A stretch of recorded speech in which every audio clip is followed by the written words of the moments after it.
Bonjour et bienvenue à toutes et à tous pour ce retour en studio de multijoueurs après la semaine passée au CES. Eh bien, on est là pour ce rendez-vous jeux vidéo sur Tech & Co avec deux nouveaux invités et surtout une première pour l'ami Chrono. Comment ça va Chrono ? Ça va super. Et toi ma chère Mélinda ? Écoute, ça me fait plaisir de te retrouver. Je suis extrêmement heureux d'être ici, on va parler jeux vidéo et c'est tout ce que j'aime dans la vie. Journaliste numérique. Exactement. Maintenant, mon ancien comparse du JDH sur le stream. Et face à toi, le retour aussi d'Antistar. Bonjour Mélinda. Ça va ? Ça va très bien et puis en plus, encore une fois, je retrouve un invité que je connais bien, avec qui on a déjà fait plusieurs plateaux ensemble, donc on est bien, on est comme à la maison. Voilà, multijoueur, le rendez-vous des retrouvailles, Exactement. sachez-le. Bon, et bien pour attaquer cette année, on commence fort cette semaine de janvier, après vous avoir parlé matériel la semaine dernière. On en reparlera un petit peu si on a le temps en fin d'émission. Mais là, il y a de quoi faire avec les premières grosses sorties de l'année. C'est parti pour l'actu à chaud.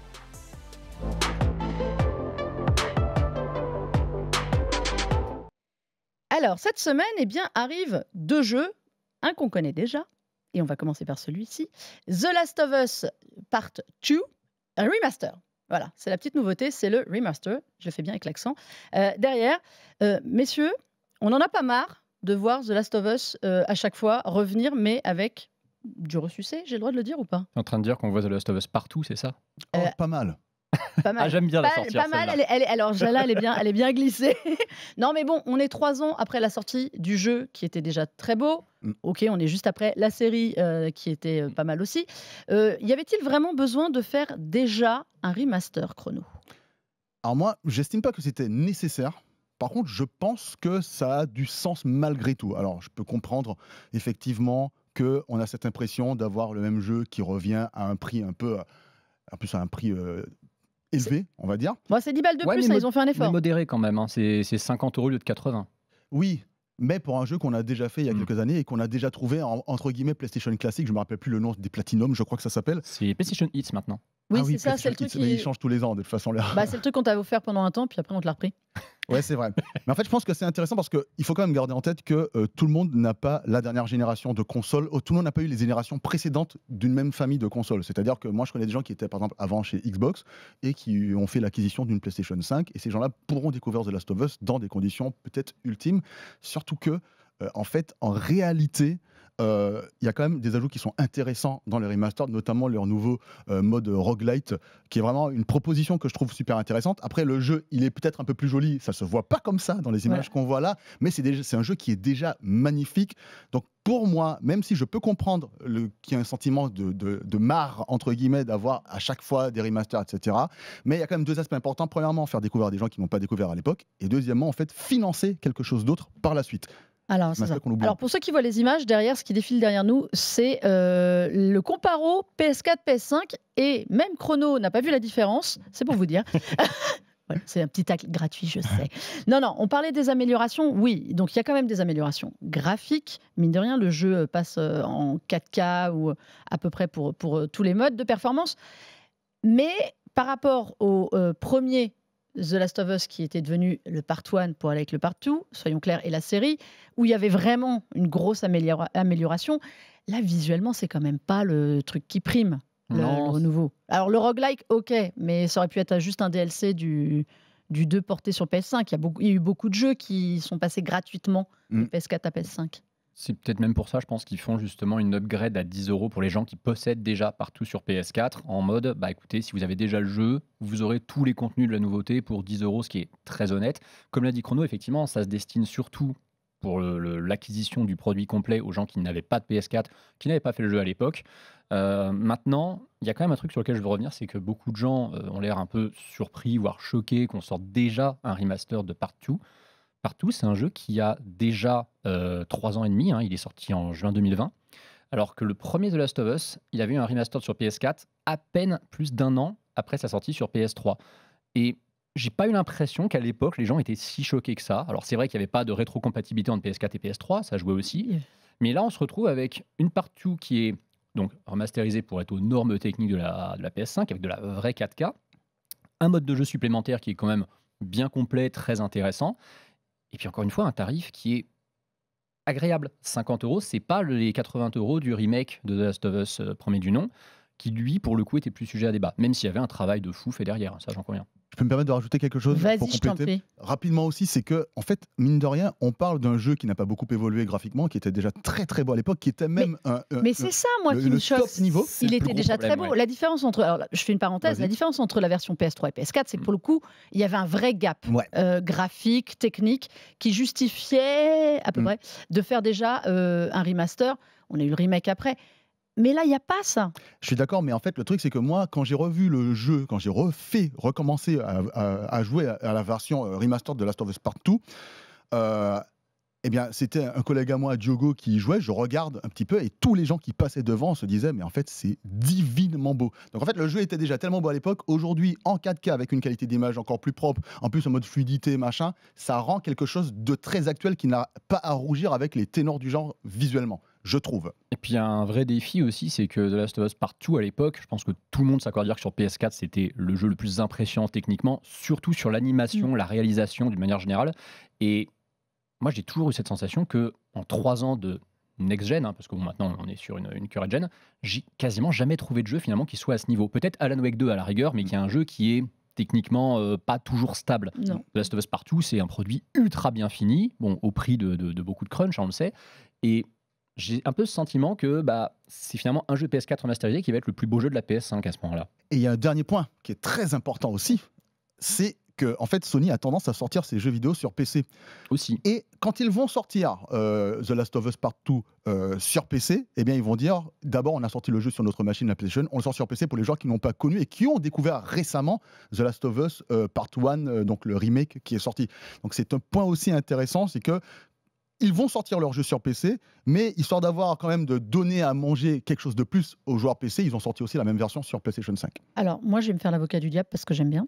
Je suis d'accord sur l'ajout pour 10 balles du mode roguelite, de la version améliorée, sauf qu'on, comme on l'a dit, on a quand même vu des gens qui ont fait des versions améliorées PS5 gratuitement. L'ajout des niveaux qui ont été supprimés dans le premier, excusez-moi, mais je trouve que ça fait un peu remplissage. Hein, c'est sympa. Et de faire un peu plus de musique, ok. Moi, ce que j'aimerais, en fait, voilà, je suis mauvais esprit volontairement en disant que The Last of Us 2, d'avoir déjà un remaster, c'est abusé. En fait, je voudrais bien voir ce studio faire autre chose. Ah, mais on le touche. Et en fait, c'est ça qui me fatigue, c'est de les voir perdre du temps. Je suis désolée, à faire des remasters, alors que c'est un studio Naughty Dog extrêmement talentueux et qui mériterait de montrer qu'il sait faire autre chose que des The Last of Us à tire-larigot. Alors, il y a aussi un truc, c'est qu'il y a la 2e saison qui va arriver de la série qui imposait aussi, Sony ayant eu une tendance à virer très américain, qui imposait aussi d'avoir un jeu, une présence sur un jeu plus moderne pour, en effet, comme vous avez dit, des gens qui ne l'auraient pas fait il y a 3 ans. Voilà, c'est ma petite parenthèse, ma petite analyse, mon petit regret, en fait, de voir toujours ces remasters. Pour répondre à ton regret sur les remasters, c'est qu'il y a un point quand même important dans le cycle du jeu vidéo dans la globalité, notamment d'un studio. Tout le monde n'est pas Rockstar Games. Tout le monde ne va pas assurément vendre par palette des jeux qui vont rentabiliser un développement. Et une manière simple de rentabiliser un développement dans le jeu vidéo, finalement, eh bien, c'est de sortir justement un remaster sur un produit qui est presque assuré, entre guillemets, de se vendre pour pouvoir financer d'autres projets derrière. Peut-être que c'est ce qu'ils cherchent à faire. Surtout qu'en plus, il ne faut pas oublier un truc, c'est que The Last of Us Part 2, c'est pas un énorme carton pour Sony. Mais même comme le premier, on en parle toujours, c'est un jeu qui a beaucoup d'estime, mais ce ne sont pas des gros volumes de vente à chaque fois. Le premier The Last of Us, je crois qu'on est sur à peu près 20 millions de mais avec les ventes. remasters et les remakes. En comptant le remaster, The Last of Us Part 2, c'est entre guillemets seulement 10 millions et c'est probablement un des jeux qui a été le plus coûteux de l'histoire de Sony. Parce que c'est un jeu qu'ils ont développé pendant quasiment 6 ans, qui a eu plusieurs retards et c'est une production extrêmement ambitieuse. Je pense que c'est le jeu le plus ambitieux de tous les studios Sony. Et clairement, je pense qu'avec 10 millions, ils se sont dit c'est pas fou, si on peut en faire un remaster, au moins on rentrera un peu plus dans nos frais. Donc voilà, le jeu arrive cette semaine sur PlayStation 5, exclusivement, forcément. Et voilà, on va clore ce sujet. On va passer à un autre jeu qui sort, lui, juste avant, c'est-à-dire aujourd'hui, le jour où nous enregistrons, c'est le retour du Prince of Persia. 13-14 ans qu'on n'avait pas eu de jeu. Le jeu qui a été lancé pour la première fois en 1989. Et figurez-vous qu'on en parle beaucoup aujourd'hui. On a rencontré Jordan Mechner, le créateur de Prince of Persia, qui ne travaille pas sur le dernier, et qui nous a expliqué d'où venait l'origine du jeu. Il y a 35 ans, je voulais faire un jeu de plateforme. J'étais inspiré par Lode Runner et d'autres jeux de l'époque, mais je venais de voir Indiana Jones, le premier film où Indiana Jones saute et court. Il y a un porte-culisse qui se ferme. Il tombe sur les pics. Donc, je voulais faire un jeu de plateforme avec ce sens de danger, que c'était un personnage du chair qu'on pouvait se faire mal si on tombe. Parce que dans les jeux plateforme de l'époque, on courait, on sautait, mais on avait l'impression, comme Mario, que le personnage n'avait pas vraiment de poids. Mais dans ce début d'Indiana Jones, c'était les mêmes mouvements de sauter, etc. Mais on voit que ça peut se faire mal. Donc je voulais apporter cette énergie d'une film d'aventure à un jeu vidéo. Je ne me souviens pas du moment où j'ai rencontré les Mille et une nuits pour la première fois. J'imagine que j'étais enfant. C'était peut-être que dans un film comme Le voleur de Bagdad de 1940 sur la télé, ou peut-être que dans un livre de contes d'enfants. Mais pour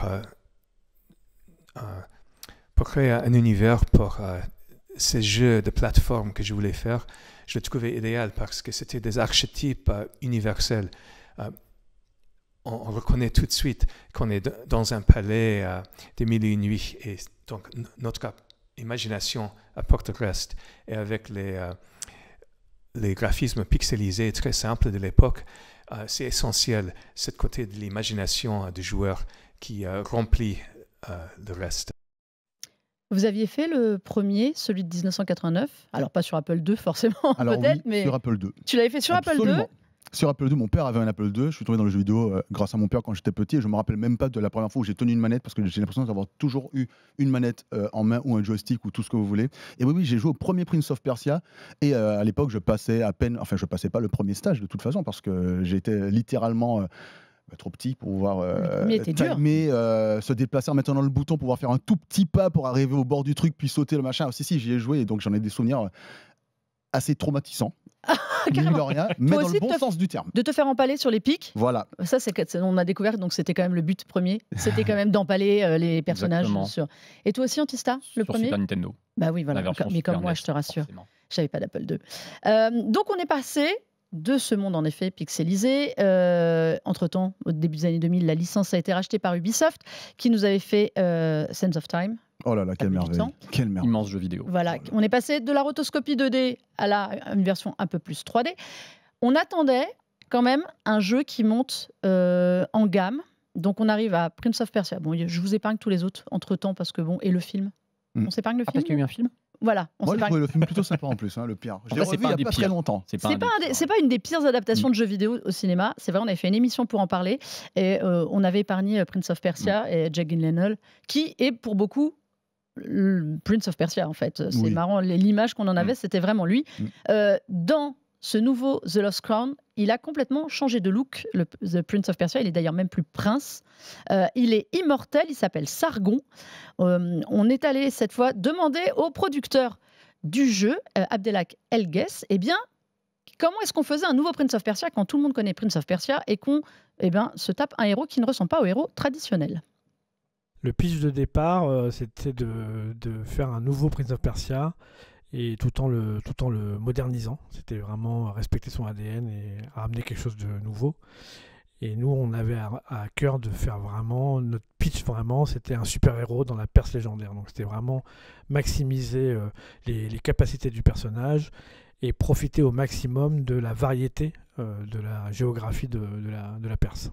Oui, ça a été un des premiers travaux de vraiment essayer de trouver les adjectifs et trouver l'ADN de ce qui fait un Prince of Persia, de réfléchir à vraiment c'est quoi les piliers.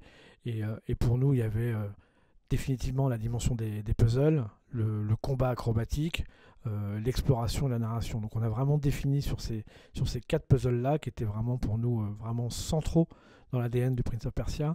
Et il y avait un élément qu'on voulait encore plus pousser, qui rassemble l'ensemble de ces piliers, c'est le temps. C'est comment on est capable de jouer avec le temps, que ce soit dans l'histoire, dans les environnements, mais également dans les capacités du personnage.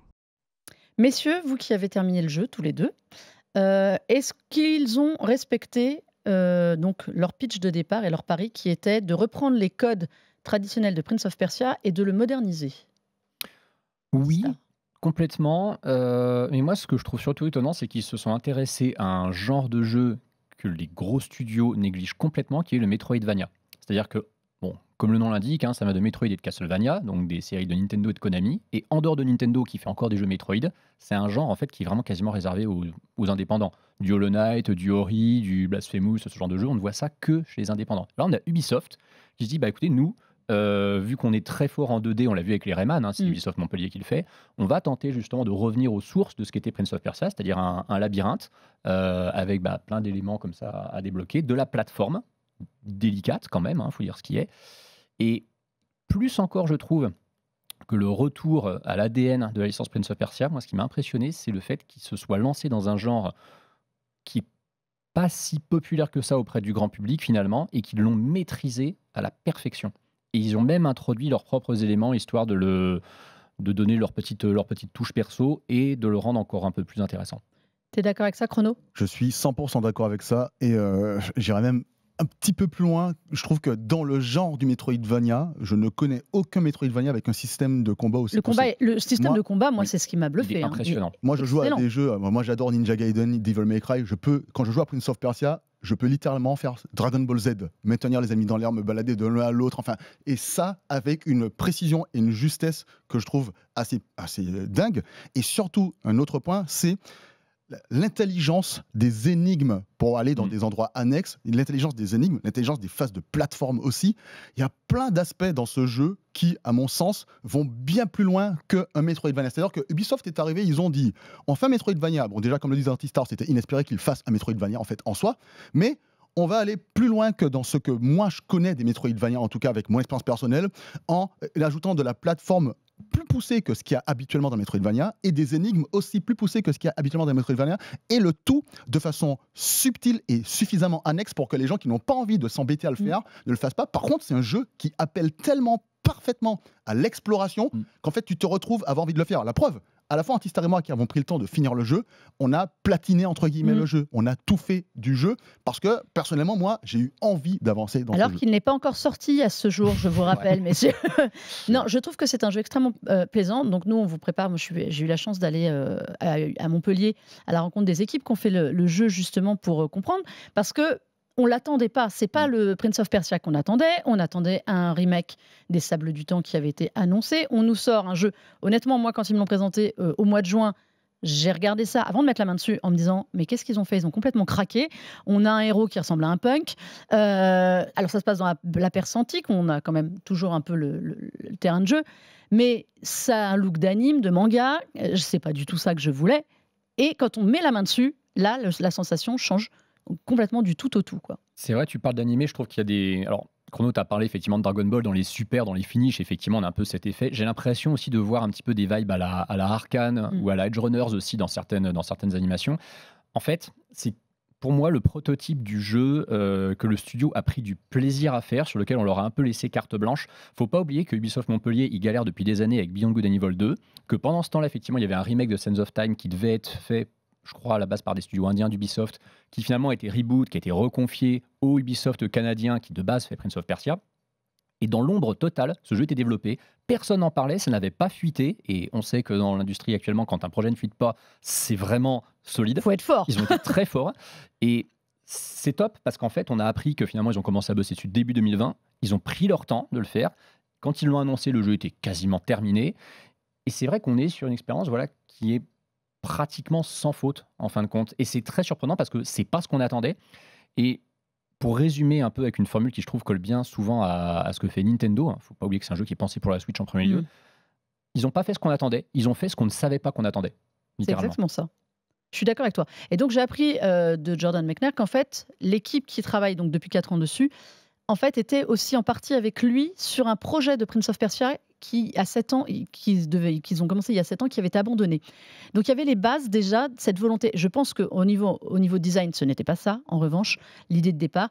Mais ils avaient envie de faire une espèce de retour aux sources. Ça se passe un peu avant les précédents Prince of Persia. On a en effet un héros qui n'est pas un prince et qui appartient, j'aime beaucoup cette idée des Immortels, qui est un groupe, finalement. Je trouve qu'il y a plein d'astuces, il y a plein d'intelligence de jeu qui parlent aussi bien aux vieux, comme nous, qui avons fait les premiers, qu'à des jeunes joueurs qui ne connaîtraient pas du tout la licence. Et je trouve que c'est vraiment la force de ce jeu, c'est ce côté sans prétention, en fait. Avec une grosse licence quand même derrière qu'il fallait respecter. C'est ça, c'est que en fait la licence, il faut savoir que c'est quand même un poids très difficile d'assumer, de passer derrière certains grands jeux qui sont issus de cette licence-là. J'imagine que les équipes, elles avaient confiance en leur projet, mais que moi, je me rappelle l'accueil du tout premier trailer. Donc, je me souviens plus, c'était quand c'était un autre Ubisoft. C'est au Summer Game Fest. Ubisoft. Ils avaient tout premier trailer sur YouTube. À l'époque, j'avais encore les dislikes. Eh ben, la jauge de dislikes était au maximum. À mesure que le temps passe, on commence à voir les gens se calmer un peu, mais ça restait quand même pas machin. Et la grosse surprise, là, tout le monde en fait adore le jeu. Et Antistar, comme tu as dit, ils ont pris du plaisir, ça se sent, à faire le jeu. Et surtout, en fait, c'est tout bête, mais ils ont fait un vrai jeu vidéo. Oui. Tu sens d'abord que tu es là pour prendre du plaisir à jouer. Je suis d'accord avec toi. Et ça, c'est l'essence de base même du média jeu vidéo pour moi, qui a tendance à disparaître pour le meilleur ou pour le pire, mais sur l'autel de la narration ou de la pure mise en scène. Là, il y a de la mise en scène, il y a quand même un peu de narration. Moi, je sais que tout le monde n'a pas aimé l'histoire, moi j'ai vraiment beaucoup aimé l'histoire, mais il y a quand même d'abord le game design, le gameplay, le level design, c'est-à-dire les éléments essentiels de ce qui font un jeu vidéo. Mais je suis tout à fait d'accord avec vous là-dessus. Quand on en parle avec eux, ce qui est bien, c'est qu'ils ont travaillé caché, comme tu disais. C'est vrai, je pense que ça fait du bien à l'industrie aussi, de temps en temps, d'avoir des pépites qui pop comme ça et qu'on n'attendait pas.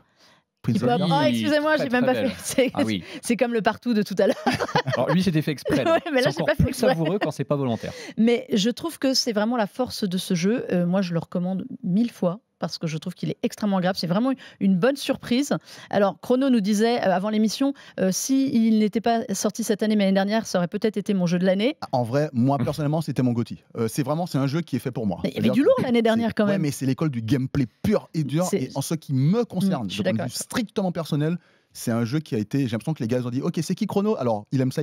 Ok, tiens. Ils m'ont donné... C'est cadeau. Il y a un dernier point que je voulais juste avant rajouter. C'est sur la partie technique de ce jeu. C'est un jeu, Antistar, tu l'as dit, qui a été conçu pour la Switch. Par contre, c'est un jeu qui, techniquement, est juste solide. Sur Switch, il tourne en 60 images par seconde. C'est ce que j'allais rajouter. Sur console, il tourne en 4K presque partout. Et surtout, sur PC, avec une carte qui date d'il y a 10 ans, il tourne en 4K ce jeu. Enfin, c'est n'importe quoi. Il est super bien conçu. Partout, ce jeu. Il manquerait plus qu'il sorte une version mobile compatible avec les machins comme ça, là, avec les, vous savez, les gâchettes. Non, avec les manettes que tu rajoutes sur ton téléphone portable. Ils le feront peut-être. Ça arrivera peut-être. Ubisoft, faites ça. J'ai quand même vu une critique de quelqu'un qui, franchement, un peu de mauvaise foi, qui disait c'est un bon jeu mobile. Je trouve ça un petit peu abusé parce que c'est quand même un très bon jeu, mais je suis d'accord sur le côté. Il a des aspects mobiles. La direction artistique fait un peu mobile, les menus font un peu mobile. Et c'est tout en fait. Et c'est tout. Le reste, dès qu'on est manette en main, moi le jeu auquel il m'a le plus fait penser manette en main, c'est Metroid Dread. Absolument. Et Metroid Dread, il est élu meilleur jeu d'action Game Awards 2021, c'est amplement mérité. C'est un gros compliment. Hein. Ah non, mais c'est un excellent jeu qui sort bizarrement au mois de janvier. D'ailleurs, c'est un jeu qui propose une pléthore de choix de difficultés avec un mode exploration ou un mode guidé. Moi, l'accessibilité, l'accessibilité, on en a parlé, ouais. J'ai joué en difficulté max, j'en ai bavé et j'adore ça. C'est ce que je voulais. Et j'ai joué en mode exploration, donc c'est-à-dire que moi, en fait, il fallait que je me débrouille pour pouvoir faire ce que j'avais à faire. Et j'ai trouvé la proposition exceptionnelle. Ouais, et sur l'accessibilité, justement, tu parles du mode exploration. Si effectivement vous voulez vous perdre, ce qui est un peu l'essence d'un Metroidvania, mais encore une fois, vous jouez comme vous le voulez, vous pouvez effectivement complètement vous paumer, ne pas avoir trop d'assistance. Et sur les combats, en fait, vous avez effectivement 4 niveaux de difficulté de base, mais vous pouvez régler les dégâts infligés aux ennemis et ceux qui vous infligent à volonté. S'il y a un boss sur lequel vous galérez trop, et que vous voulez quand même bien connaître l'histoire et continuer votre exploration, et vous baissez ces curseurs juste au temps du boss, puis vous les remettez au niveau que vous voulez après. Exactement. C'est très très plaisant pour ça. Donc voilà, Prince of Persia The Lost Crown, ça sort le 18 janvier sur toutes les consoles, et c'est un jeu qu'on vous recommande déjà. Je voudrais qu'on passe très très vite à nos coups de cœur, parce que là, je voudrais que ces messieurs s'expriment, donc c'est la partie « À quoi on joue ?»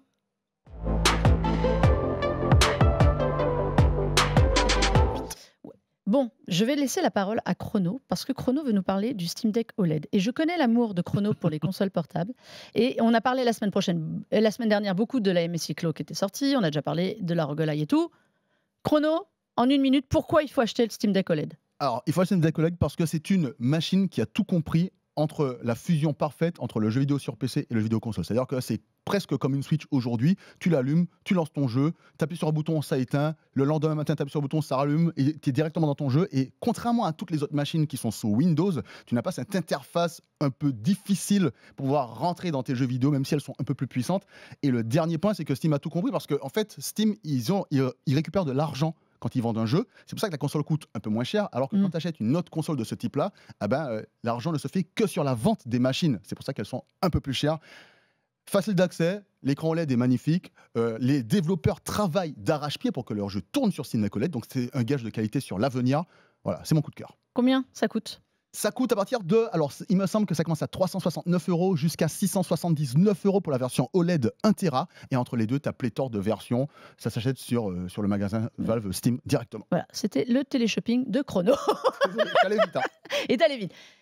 Allez, on dépasse un peu. Antistar, je veux que tu me parles d'un jeu dont tout le monde parle. Et quand tu m'as donné le nom, j'ai fait, c'est quoi ce jeu ? Et en fait, j'ai regardé le trailer, j'ai fait, oh mon Dieu, tout le monde m'en a parlé. C'est... Suika Game. Et voilà, évidemment, on ne pouvait pas faire un multijoueur sans en parler. Pourquoi ça marche ? Pourquoi tout le monde veut y jouer ? Pitch-nous ça vite fait. C'est quoi ce jeu ? C'est le jeu qui va vous faire insulter des cerises et des fraises innocentes. Voilà, c'est comme ça que je vous l'ai vendu. Non, mais c'est un mix effectivement entre Tetris et 2048 avec des fruits en fait que vous allez faire fusionner pour devenir de plus en plus gros. Vous faites entrer en contact de cerises, elles deviennent des fraises, puis des raisins, puis des oranges, etc. Ça, en fait, vraiment, vous voyez le jeu au début, vous dites non, c'est nul, c'est un jeu mobile à la con, et puis vous commencez à y jouer et c'est terminé, vous êtes dans la boucle. J'assume, je suis à quasiment 50 heures de ce jeu sur ma Switch, alors qu'il n'y a qu'un seul mode de jeu et que le seul but c'est de faire du high score. Et concrètement, l'objectif, c'est de faire ce toucher de pastèque. Si vous avez fait ce toucher de pastèque, vous avez fini le jeu, c'est plié, c'est bon, vous y jouez plus. Mais c'est très dur d'arriver à ça. Et ça coûte 2,99 € sur l'eShop. Pensez au fait que vous avez probablement des jeux en cartouche sur votre Switch, que quand vous entrez les points or de votre cartouche, vous en récupérez 60 par jeu en général, et que au bout de 5 jeux, c'est bon, ce jeu-là, il est gratuit sur l'eShop. Et vous n'allez plus jouer à vos jeux cartouches parce que vous avez passé votre temps sur ce truc. Voilà. Je ne pensais pas qu'un jour dans cette émission on parlerait de Suika Game, mais tout arrive. Et de se faire toucher de pastèque. Donc de savoir que les cerises deviennent des fraises. Voilà. C'était formidable. Donc plus Prince of Persia ou Suika Game ? Oh non, quand même Prince of Persia. Bon, ça va. Voilà. Non. L'honneur est sauf. Mais Suika Game est un jeu qui perce. Là là, c'était la fête des jeux de mots, ce multijoueur. Merci, messieurs. Moi, je voulais vous parler de Pacific Drive, mais on en parlera au mois de février parce qu'il sort et qu'on a eu la chance de pouvoir y jouer un peu. Et je crois qu'il devrait peut-être nous balancer une démo bientôt. Donc, gardez un œil sur Pacific Drive, on en reparlera très bientôt. Merci à tous les deux d'avoir bravé la neige, la météo, le mauvais temps et tout pour venir. Chrono, on te retrouve sur les numériques. Les numériques. Incessamment sous peu. Ouais, là j'y vais. Là, je mets une émission 11h30, 13h30 tous les jours sur les numériques. Et ben voilà, ça c'est fait. Antistar. Antistar sur Twitch, des critiques et des dossiers jeux vidéo sur Phone Android aussi, sur les Nintendo Bro avec Ken Bogard et le podcast Manette à 3 avec Sylvain Trinel et Alvin. Voilà, Sylvain Trinel, mon nouveau collègue, c'est comme ça tout le monde le sait. Et bien, merci en tout cas d'être venu. Merci à vous toutes, à vous tous d'avoir regardé ce nouveau numéro de Multijoueur. Vous le savez, vous nous retrouvez en replay sur YouTube, en multidiffusion sur la chaîne Tech & Co et évidemment en podcast partout. Et on revient la semaine prochaine avec du lourd, ça va bastonner. C'est la semaine de sortie de Tekken 8. Allez, jouez bien à Prince of Persia, on vous a dit, et à très vite pour de nouvelles aventures.